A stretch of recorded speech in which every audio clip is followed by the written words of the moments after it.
रात का समय था। शहर की रोशनियां बालकनी से चमक रही थीं और हवा में हल्की सी ठंडक घुली हुई थी। शिवानी बालकनी में खड़ी थी। हवा उसके बालों को छूकर गुजर रही थी और उसकी आंखों में एक अजीब सी बेचैनी झलक रही थी। उसे साधारण प्रेम पसंद नहीं था, उसे अधूरा एहसास स्वीकार नहीं था। वो चाहती थी जुनून। वो चाहती थी कोई उसे इतनी शिद्दत से चाहे कि उसकी हर सांस में उसी का नाम बस जाए। तभी पीछे से एक धीमी आवाज आई, तुम फिर खो गई हो। वो आरव था। 6 महीने पहले वो उसकी जिंदगी में आया था। स्वभाव से शांत, लेकिन उसकी आंखों में अथाह समंदर सी गहराई थी। शिवानी धीरे से पलटी, उसकी नजरें आरव पर टिक गईं। वो हल्की मुस्कान के साथ बोली, मैं बस तुम्हें महसूस कर रही थी। आरव उसके करीब आया, इतना करीब कि दोनों की सांसें एक दूसरे से टकराने लगीं।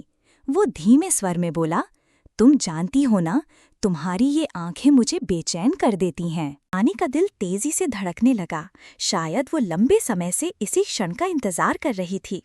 उसने धीरे से आरव की शर्ट का कॉलर थाम लिया और फुसफुसाई, तो फिर खुद को मत रोको। हवा और तेज हो गई।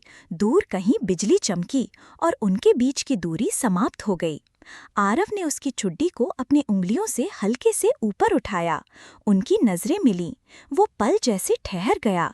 फिर उसके होंठ शिवानी के होंठों से छू गए।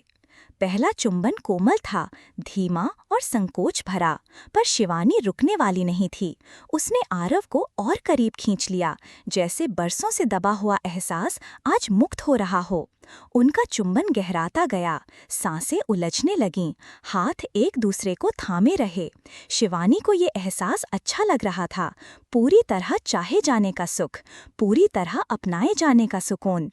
वो हमेशा से रोमांटिक थी, लेकिन उसके भीतर एक आग भी थी जो केवल सही व्यक्ति के सामने प्रज्वलित होती थी। आरव ने उसके कान के पास झुककर कहा, तुम सिर्फ प्रेम नहीं, तुम एक जुनून हो।